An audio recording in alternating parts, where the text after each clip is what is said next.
Oh, l'Amérique. J'aimerais pouvoir vous dire que c'est toujours l'Amérique.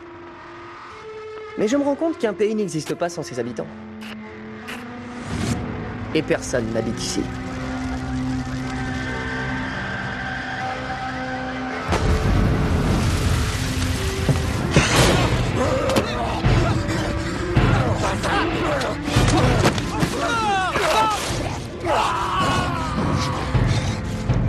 Non, mes amis.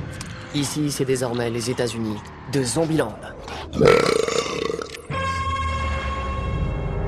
C'est à se demander comment la situation est passée aussi vite de pas terrible à gravement merdique. Et pourquoi je suis encore en vie quand tous les autres sont devenus du gibier? C'est grâce à ma liste de règles. Règle numéro 1 pour survivre à Zombieland, l'endurance. Quand le virus a frappé, pour des raisons assez évidentes, les premiers à être passés à la casserole, c'était les petits gros. Oh, grosse tronche de porc. Mais l'infection se répandant et le chaos se généralisant, il ne suffisait plus d'avoir de bonnes jambes. Il fallait se prendre une arme et apprendre à s'en servir. Ce qui m'amène à ma seconde règle, la double dose. Dans ces moments-là, quand vous n'êtes pas sûr que le mort-vivant est mort, ne soyez pas radin avec vos munitions. En clair, si elle lui avait mis une balle en plus dans la tête, cette dame ne serait pas devenue un Happy Meal humain. Éventuellement, probablement, sûrement. Très rapidement, les zombies ont commencé à être plus malins. Et au moment où vous êtes le plus vulnérable, d'une façon ou d'une autre, ils arrivent à le sentir. Eh, y a pas moyen de chier tranquillement, là?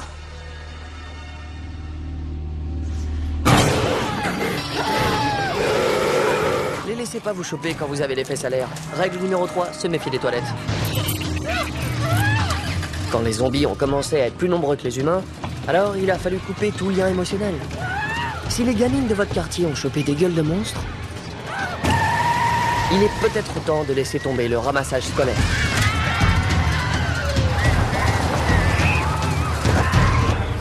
Il faut vous concentrer sur votre propre survie. Ce qui nous amène à la règle numéro 4. Assez basique.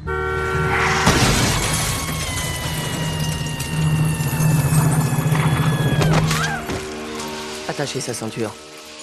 Le voyage va être mouvementé.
Le mec en bas, là, c'est moi.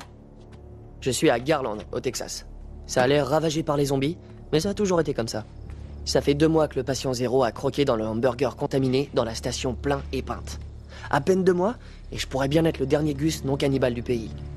J'ai peut-être pas le profil du survivant avec ma collection de phobies et ma colopathie fonctionnelle chronique, mais j'ai l'avantage de n'avoir jamais eu d'amis, ni de famille proche. Je survis parce que je fais gaffe à tout et que je suis les règles. Mes règles.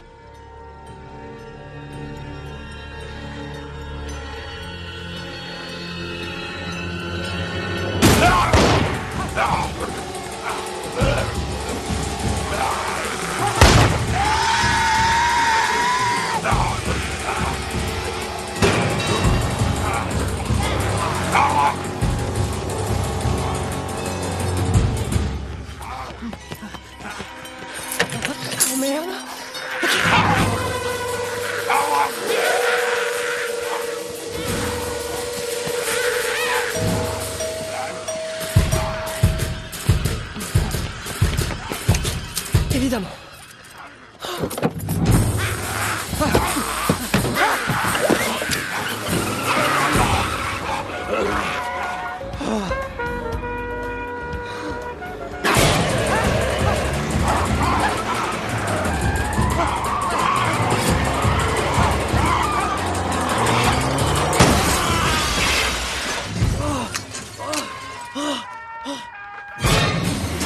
Oh putain l'enfoiré!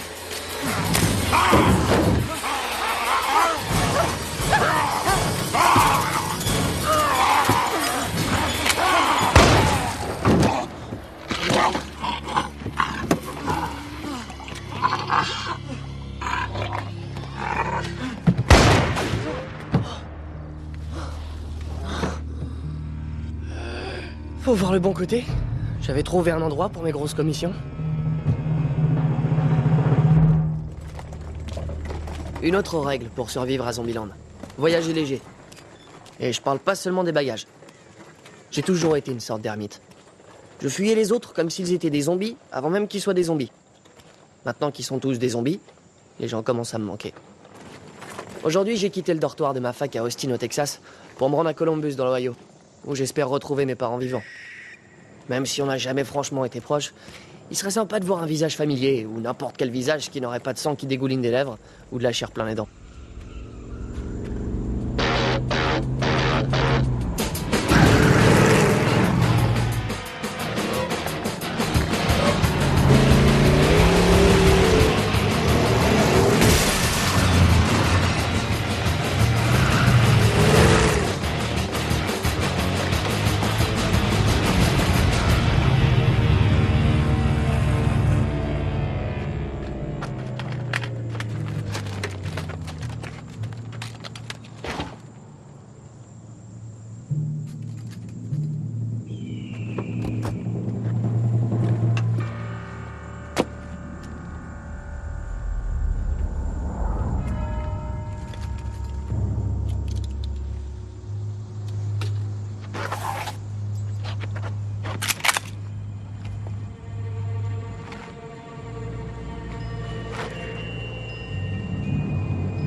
Merci.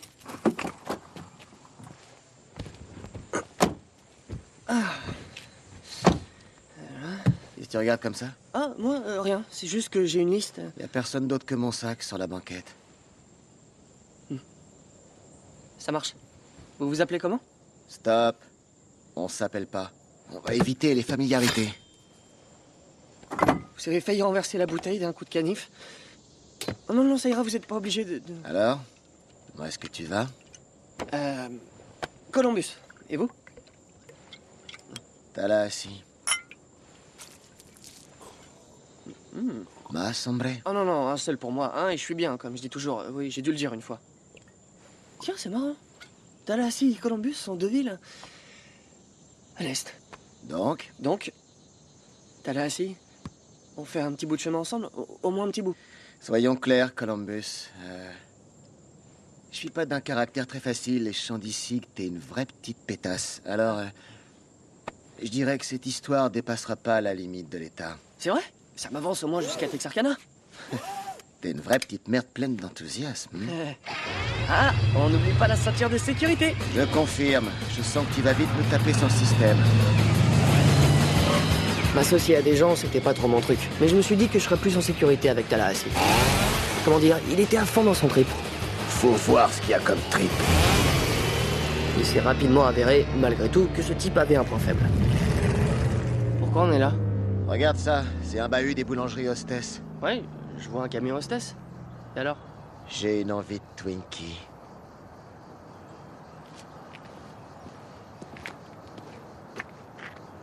Tu viens avec moi? Ouais. Une seconde. Attends, tu te fous de ma gueule. Non? D'ailleurs, tu devrais t'échauffer, toi aussi. En particulier, si on doit descendre cette pente, c'est hyper important. Je crois pas à toutes ces conneries. T'as déjà vu un lion s'échauffer avant de se jeter sur une gazelle?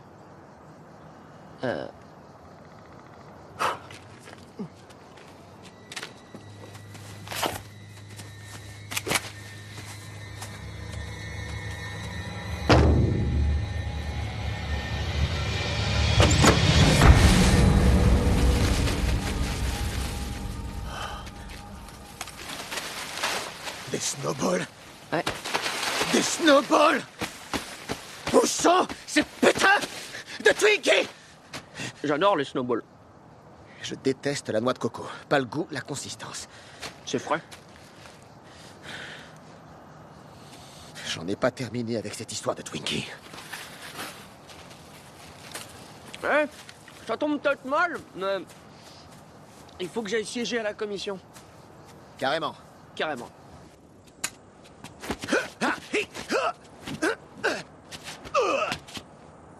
Oui, je sais. Encore. J'arrête pas. Qu'est-ce que vous voulez que je vous dise? J'ai un problème d'anxiété chronique. La vérité, c'est que j'ai toujours eu toutes sortes de phobies. Je trouvais tout un tas de choses angoissantes. Genre les lames de fond ou les Pères Noël de centres commerciaux. Me retrouver seul avec un bébé.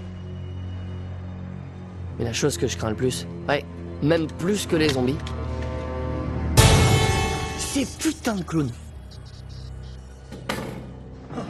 Quand on a peur de tout ce qui traîne dehors, on arrête de traîner dehors. C'était mon cas avant Zombieland. Vendredi soir, 3e semaine d'affilée sans sortir de la maison. World of Warcraft, collection de pizza, décharge de Mountain Dew code rouge. Fierté, aucune trace. Dignité, aux abonnés absents. Virginité, il est parfaitement légitime que vous vous interrogiez à ce sujet. Super. Toute ma vie, je n'ai rêvé que d'une chose. Rencontrer une fille, tomber amoureux d'elle et la ramener à la maison pour la présenter à mes parents. En revanche, comme mes parents sont un couple de parano coupés du monde comme moi, ça pourrait être bien qu'elle m'emmène vivre chez ses parents. Et là, je pourrais enfin appartenir à une famille cool et normale. 408. Je vous en prie. Est-ce qu'il y a quelqu'un? Pitié, c'est une urgence. J'ai pas l'habitude d'ouvrir ma porte au moindre cri de panique, mais la voisine du 406 est super bonne. Soyez gentil. C'est bon, c'est bon. Oh, merci, merci, merci, merci. Ravi de te connaître.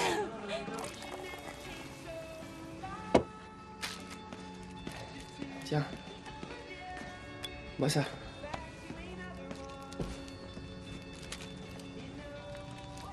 Du Mountain Dew. Ouais, code rouge. Et un fond de Golden Grams. Le sac Super Zip en préserve le croustillant. Ok.